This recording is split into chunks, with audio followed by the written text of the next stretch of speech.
Luto na naman tayo ng sparrows na may kamatis.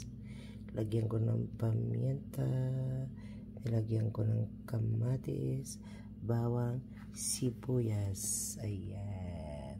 Ayan o, magic sarap. Nilagyan ko rin ng magic sarap. Ito, pinalambot ko to. Nilinis ko muna.